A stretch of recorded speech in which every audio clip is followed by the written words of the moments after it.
பிதா சுதன் பரிசுத்த ஆவியின் பெயராலே ஆமேன். இணைச்சட்டம் புத்தகத்தில் இருந்து வாசகம்.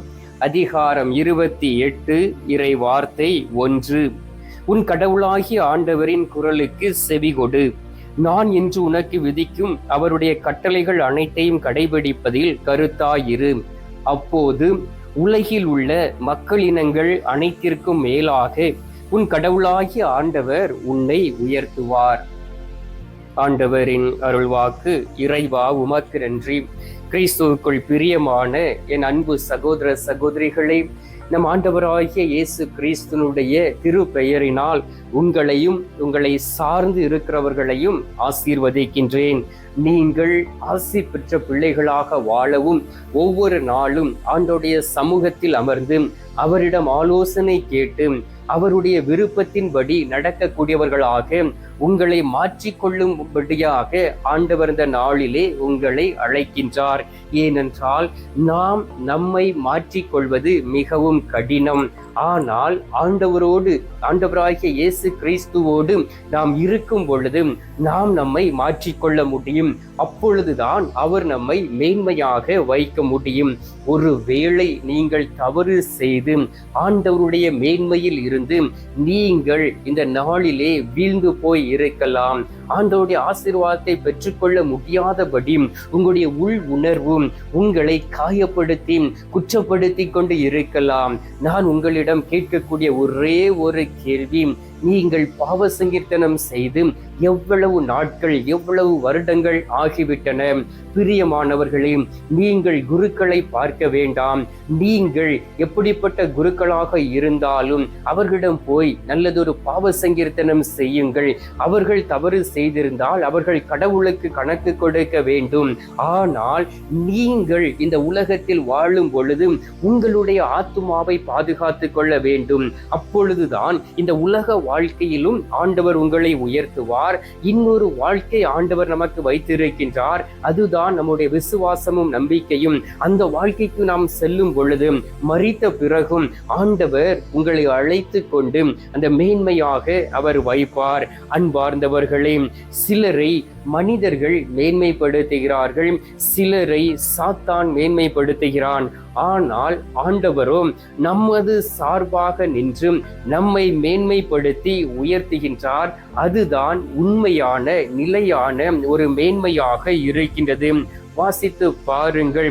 1 குறிப்பேடு 29வது அதிகாரம் 12வது இறை வார்த்தையிலே, எவரையும் மேன்மைப்படுத்தவும் பலப்படுத்தவும் கடவுளுடைய கரத்தினாலே ஆகும் என்று சொல்லப்பட்டு இருக்கின்றது. ஒருவனை தாழ்மை நிலையில் இருந்து மேல் இடத்திற்கு அழைத்து செல்வதும் மேல் இடத்தில் இருக்கிறவனை தாழ்மையான இடத்திற்கு கொண்டு வருவதும் கடவுளால் மட்டுமே முடியும். ஏனென்றால் ஒவ்வொரு அரசர்களுடைய இதயமும் ஆண்டோடைய கரத்தில் இருக்கின்றன. நீர் வாய்க்கால்களை எவ்வாறு விவசாயிகள் வெட்டி திருப்பி விடுகிறார்களோ, தனக்கு ஏற்ற ஒரு பாத்தியில் அந்த நீரை கொண்டு செல்கிறார்களோ, அதே போல் ஆண்டவர் அரசருடைய இதயத்தை மாற்றுகின்றார். எனவே யாரும் இந்த உலகத்திலே மேன்மையில் நிலைத்திருக்க முடியாது. ஆனால் கடவுள் யாரையெல்லாம் மேன்மையாக வைக்க அவர் ஒரு காரியத்தை முயற்சி செய்து மேன்மையாக வைக்கிறாரோ அவர்கள் எல்லோருமே இந்த உலகத்திலே நல்ல ஒரு பிள்ளைகளாக மேன்மையான இடத்திலே அவர்கள் இருப்பார்கள். அன்பார்ந்தவர்களே, நீங்கள் நெபுகத்நேசருடைய வாழ்க்கையை கொஞ்சம் நீங்கள் வாசித்து பார்க்கலாம். தானியேல் புத்தகம் 4வது அதிகாரத்தை வாசித்து பாருங்கள். அவனை ஆண்டவர் ஒரு ஆசீர்வாதமான ஒரு அரசராக வைத்திருந்தார். எல்லாவற்றையும் அவன் பார்த்தான். அவன் பார்த்த பிறகு அவனிடம் இருந்த அந்த மகிமையையும் மேன்மையையும் கடவுளுக்கு உகந்த ஒரு வாழ்க்கைக்கு செலவிடாதபடி அவன் ஒரு உருவத்தை செய்து அதை வணங்கும்படியாக மக்களுக்கு கட்டளையிட்டு அவனுடைய இதயம் கடவுளிடம் இருந்து விலகி சென்றது. அன்பார்ந்தவர்களே, எனவேதான் அவன் தள்ளப்பட்டான். அந்த அரசாட்சியிலிருந்து தள்ளப்பட்டு மிருகத்தை போல அவன் மாறி போனான். இந்த நாட்களிலும் கூட நீங்கள் நினைக்கலாம், என்னுடைய குடும்பத்தில் இருந்து நான் ஒரு தள்ளப்பட்டவனாக இருக்கின்றேன், தள்ளப்பட்டவளாக இருக்கின்றேன், எனக்கு யாரும் இல்லை, நான் பேசுவதை கூட காது கொடுத்து கேட்கவில்லை யாருமே, என்னுடைய மனைவி கேட்பது இல்லை, என்னுடைய கணவர் என்னுடைய சொல்லை கேட்பது இல்லை, பிள்ளைகள் சொல் பேச்சை கேட்பது இல்லை, நான் எப்படி இந்த உலகத்தில் வாழப் போகிறேன் என்று நீங்கள் நினைக்கலாம். அன்பார்ந்தவர்களே, நீங்கள் உங்களை தாழ்த்தி ஒப்புக்கொடுங்கள். இந்த நாளிலே ஆண்டவர் உங்களையும் மேன்மையாக வைத்து உங்களை ஆசீர்வதிப்பார். எஸ்ஐயா 55வது அதிகாரம் 5வது வார்த்தை வாசித்து பாருங்கள். நீ அறியாததும் எட்டாதுமான பெரிய காரியங்களை ஆண்டவர் உங்களுக்கு செய்வார். இஸ்ரவேலுடைய பரிசுத்தத்தில் நிமித்தம் உன்னிடத்தில் அவர்கள் வருவார்கள், அவர் உன்னை மேன்மைப்படுத்துவார்கள் என்று சொல்லப்பட்டு இருக்கின்றது. அப்படி என்றால் மக்கள் உங்களை தேடி வருவார்கள். நீங்கள் இந்த உலகத்தில் மேன்மை அடையும்படியாக உங்களுடைய வேலைகளையும் நீங்கள் செய்ய காரியங்களையும் உங்களுக்குள் இருக்கக்கூடிய அந்த அமைதியையும் அந்த மகிழ்ச்சியும் சந்தோஷத்தையும் பார்க்கக்கூடிய மக்கள் உங்களை தேடி வந்து உங்களை ஆசீர்வதிப்பார்கள். நீங்களும் மற்றவர்களுக்கு ஆசீர்வாதமாக இருப்பீர்கள். அன்பார்ந்தவர்களே, இணை சட்டம் 28வது அதிகாரத்தை நீங்கள் வாசித்து பாருங்கள். முதல் 14 வசனங்களுமே ஆண்டோடைய ஆசீர்வாதத்தை பற்றி சொல்லப்பட்டு இருக்கின்றது. மீதி அந்த 15வது வசனத்தில் இருந்து அந்த கடைசி வசனத்தில் உள்ள வார்த்தைகளை வாசித்து பாருங்கள். அவை எல்லாமே சாபத்தை குறித்து சொல்லப்பட்டு இருக்கின்றது. இந்த உலகத்திலே ஆசீர்வாதமும் உண்டு, சாபமும் உண்டு.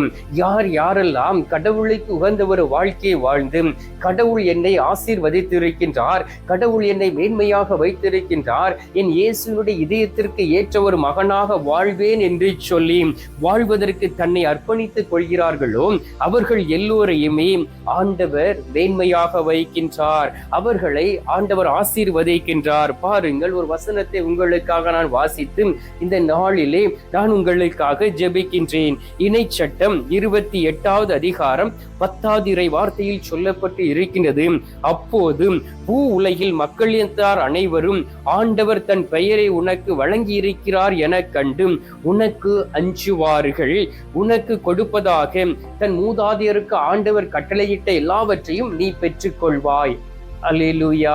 அன்பார்ந்தவர்களே, இதுதான் ஆண்டவர் நமக்கு கொடுக்கக்கூடிய ஒரு ஆசீர்வாதம். ஒருவேளை நீங்கள் நினைக்கலாம், நான் தாழ்ச்சி அடைந்து விட்டேன், என்னை எல்லோருமே ஒதுக்கி விட்டார்கள், இந்த உலகத்தில் நான் எதற்காக வாழ வேண்டும், இந்த சமுதாயத்தில் என்னால் வாழ முடியவில்லையே, அவமானத்தோடு இருக்கின்றேனே, கீழ்த்தரமாக நடத்தப்படுகின்றனே, வேலை செய்த இடத்திலும் கூட எனக்கு கிடைக்கக்கூடிய அந்த மேன்மையான இடத்தை எனக்கு தரவில்லையே என்று சொல்லி வருத்தத்தோடு இருக்கலாம். அதிகாலையிலே நற்கருணை நாதரை தேடி வந்திருக்கக்கூடிய உங்களை அவர் உண்மையிலே கைவிட மாட்டார், உங்களை ஆசீர்வதிப்பார். தானியேலுடைய வாழ்க்கையை உற்று கவனித்து பாருங்கள். அவர் ஒரு அடிமையாக கொண்டு வரப்பட்டவர், இளைஞராக இருந்தவர்.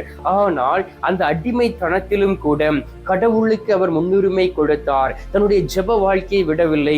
அவருக்கு எதிராக எவ்வளவோ சட்ட திட்டங்களை கொண்டு வந்தார்கள், அவருக்கு எதிராக எவ்வளவோ பெரிய பெரிய மனிதர்களை எழுப்பி அழித்துவிட வேண்டும் என்று சொல்லி அங்கு அரசவையிலே அவருக்கு எதிராக பேசினார்கள். அன்பார்ந்தவர்களே, கடவுளோடு அவர் இருந்தார், கடவுள் அவரோடு இருந்தார், கடவுள் அதே இடத்தில் அவரை மேன்மையாக வைத்தார். பாருங்கள், யோசேப்பினுடைய வாழ்க்கையிலே அவருடைய சகோதரர்கள் அவரை வெறுத்து ஒதுக்கினார்கள், அவரை கொலை செய்ய வேண்டும் என்று நினைத்தார்கள், அவரை அடிமையாக விற்றுவிட்டார்கள். அன்பார்ந்தவர்களே, ஆனால் சாகும் வரை நான் பாவம் செய்ய மாட்டேன் என்று அவர் உறுதியாக இருந்தபடியினால் ஆண்டவருடைய கரம் அவரோடு கூட இருந்தது. அவரை அந்த இடத்திலே ஒரு ஜனாதிபதியாக மாற்றி தன்னை ஒதுக்கிய தன்னுடைய குடும்பத்தினர்களுக்கு உதவி செய்யும்படியாக ஆண்டவர் செய்தார். இந்த நேரத்திலும் அவமானத்தை பெற்றிருக்கலாம், வருத்தத்தோடும் கவலையோடும் இருக்கலாம், எனக்கு இனி வாழ்க்கை இல்லையே என்று சொல்லி உங்களை அவர் மேன்மையாக வைப்பார், அவர் உங்களை ஆசீர்வதிப்பார், அவர் உங்களை பலப்படுத்துவார், உடல் உள்ள சுகத்தை கொடுப்பார், இழந்து போன ஆன்மீக ஆசீர்வாதங்களை திரும்ப கொடுப்பார், உடல் சரீரமான புறமான ஆசீர்வாதங்களை உங்களுக்கு திரும்ப கொடுப்பார், மருத்துவ சிகிச்சை சிகிச்சை பெற்றுக்கொண்டு இருக்கலாம். இந்த நாளிலே ஆண்டவர் உங்களை தொட்டு குணமாக்குவார். எனவே என்னோடு இணைந்து சில மணி துளிகள் நமது நடுவில் இருக்கக்கூடிய நற்கருணை நாதரிடம் ஜெபிப்பீர்களா? நாம் இப்பொழுது மன்றாடலாம். எங்கள் பரலோக தந்தையே, இயேசு கிறிஸ்துவை, தூயனல் ஆவியே, தகப்பனே, இந்த அருமையான காலை பொழுதிற்காக உமக்கு நன்றி அப்பா. இந்த காலை பொழுதிலே உமது அன்பு பிள்ளைகளை அழைத்து நான் உன்னை மேன்மையாக வைப்பேன் என்று வார்த்தையை கொடுத்து எங்களை ஆசீர்வதிக்க வந்திருக்கிறவரே உமக்கு ஸ்தோத்திரம் அப்பா. யாரெல்லாம் உண்மையிலே தன்னுடைய பாவங்களை அறிக்கையிட்டு என் ஆண்டவர் என்னை மேன்மையாக வைப்பார், இந்த பூமியிலும் மேல் உலகத்திலும் என்னை மேன்மையாக வைப்பார் என்று சொல்லி ஆண்டவரே தன்னையே அர்ப்பணித்து செபிக்கக்கூடிய பிள்ளைகள் ஒவ்வொருவரையும் உமது கல்வாரி பாதத்திற்கு முன்பாக அழைத்து வந்திருக்கிறேன் அப்பா. உமது கல்வாரி சிலுவையில் இருந்து சிந்திய அந்த பரிசுத்த இரத்தம் ஒவ்வொரு பிள்ளைகளையும் தூய்மைப்படுத்துவதாக, அவர்கள் தூய்மை அடைந்து என் ஆண்டவருக்கு உகந்த ஒரு வாழ்க்கை வாழ்வார்கள் ஆக. ஆண்டவரே, நாங்கள் இந்த உலகத்தில் வாழக்கூடிய நாட்களிலே என் ஆண்டோடைய சித்தம் என்ன என்பதை அறிந்து கொள்ளக்கூடிய மனப்பக்குவத்தை கொடுப்பீராக. இணை சட்டம் 28வது அதிகாரம் 14வது வார்த்தையில் சொல்லப்பட்டு இருக்கின்றதே, நான் இன்று உனக்கு கட்டளையிடும் எதிலிருந்தும் விலகாதே, வளமோ இடமோ விலகி நடக்காதே, வேற்று தெய்வங்களின் பின் சென்று அவற்றுக்கு ஊழியம் செய்யாதே என்று. ஆம் தகப்பனே, நாங்கள் பொருள் மீது ஆசைப்பட்டு இருக்கின்றோம், பொன் மீது ஆசைப்பட்டு அதை மட்டுமே தேடி அலைந்து தெரிந்து இருக்கின்றோம். அதுவே எங்களுடைய வாழ்க்கையில் ஒரு விக்கிர ஆராதனையாக மாறிவிட்டது சுவாமி. இந்த நேரத்திலே ஆண்டவரே உம்மை தேடி திரும்ப வந்திருக்கிறோம் அப்பா. எங்கள் ஒவ்வொருவரையும் ஆசீர்வதிப்பீராக. உமது அன்பு கரம் எங்களை தொடுவதாக. உமது கட்டளைகளை கடைபிடித்து நடக்கவும் என் ஆண்டவர் மேன்மையாக வைக்கும் பொழுதும் நாங்கள் சாட்சியாக நிற்கக்கூடிய அந்த வல்லமையும் பலத்தையும் தருவீராக. ஆண்டவரே, உமது மகிமையையும் மகத்துவத்தையும் மற்றவர்களுக்கு சொல்லக்கூடிய பிள்ளைகளாக நாங்கள் மாறுவோம் சுவாமி. நீரை எங்களை மாற்றுவீர் என்று விசுவசிக்கின்றோம். இதோ உம்மை தேடி வந்து ஜெபிக்கக்கூடிய பிள்ளைகளையும் விண்ணப்பங்களை ஏறெடுத்து ஜெபிக்கக்கூடிய பிள்ளைகள் ஒவ்வொருவரையும் ஆசீர்வதிப்பீராக. ஒவ்வொருவரையும் திடப்படுத்திடுவீராக. அவர்களுடைய பலவீனங்களை எடுத்து மாற்றிடுவீராக. நோய்வாய்ப்பட்டு இருக்கக்கூடிய பிள்ளைகள் குணம் அடைவார்கள் ஆக. விபத்தினால் பாதிக்கப்பட்டு இருக்கக்கூடிய பிள்ளைகளுக்கு ஆறுதலாய் கடந்து வந்து ஆண்டவரே, இழந்து போன சரீரத்தின் பாகங்களை ஆண்டவரே அவர்கள் இந்த நாளிலே மீண்டும் நல்ல உடல் தகுதியோடு இருக்க பெற்றுக்கொள்ளும்படியாக மருத்துவர் வழியாக அற்புதத்தை செய்திடுவீராக. எல்லோரையும் ஆசீர்வதியும் மேன்மையாக வைத்துக் கொள்ளும் அப்பா. தாழ்மையாக நடந்து கொள்ளக்கூடிய மனப்பக்குவத்தை எங்களுக்கு தாரும் ஆண்டவரே. இந்த நேரத்திலே எங்களுக்கு நீர் ஆசீர்வாதத்தை கொடுத்து மேன்மையாக வைத்திருப்பதற்காக நன்றி. எங்களை இந்த நாட்களிலே உண்மையோடு வழிநடத்த போவதற்காக உமக்கு ஸ்தோத்திரம், ஸ்தோத்திரம், ஸ்தோத்திரம். மீட்பரும் இரட்சகருமான இயேசுவின் திருக்கரத்தில் ஒப்புக் கொடுத்து எங்கள் பாதுகாவலராம் புனித சூசையப்பர் வழியாக ஜெபிக்கின்றோம். அன்பு தந்தையே, ஆமேன். பரலோகத்தில் இருக்கிற எங்கள் பிதாவே, உம்முடைய நாமம் அர்ச்சிக்கப்படுவதாக, உமது ராஜ்யம் அருக, உமது சித்தம் பரலோகத்தில் செய்யப்படுவது போல பூலோகத்திலும் செய்யப்படுவதாக. எங்கள் அனுதின உணவை எங்களுக்கென்று அளித்தருளும். எங்களுக்கு தீமை செய்கிறவர்களை நாங்கள் பொறுப்பது போல எங்கள் பாவங்களை பொறுத்தருளும். எங்களை சோதனை விழவிடாதையும் தீமையில் இருந்து எங்களை ரட்சித்தருளும். ஆமேன். அருள் இறைந்த மரியே வாழ்க, கர்த்தர் உடனே, பெண்களுக்குள் ஆசீர்வதிக்கப்பட்டவள் நீரே, உம்முடைய திரு வயிற்றின் கனியாகிய இயேசும் ஆசீர்வதிக்கப்பட்டவரே. அஜிஷ்ட மரியே, சர்வேசுடைய மாதாவி, பாவிகளாக இருக்கிற எங்களுக்காக இப்பொழுதும் எங்கள் மரண நேரத்திலும் வேண்டிக் கொள்ளும். ஆமீன். பிதாவுக்கும் சுதனுக்கும் பரிசுத்த ஆவிக்கும் மகிமை உண்டாவதாக. ஆதியில் இருந்தது போல இப்பொழுதும் எப்பொழுதும் என்றென்றும் இருப்பதாக. ஆமீன். அன்பார்ந்தவர்களே, நற்கருணை நாதர் தரக்கூடிய ஆசீர்வாதத்தை நம்பிக்கையோடு பெற்றுக்கொள்வோம். விசுவசியுங்கள்.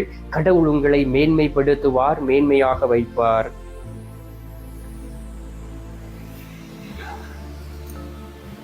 எல்லாம் அல்ல இறைவன், பிதா, சுதன், பரிசுத்த ஆவி உங்களை ஆசீர்வதிப்பாராக. ஆமீன்.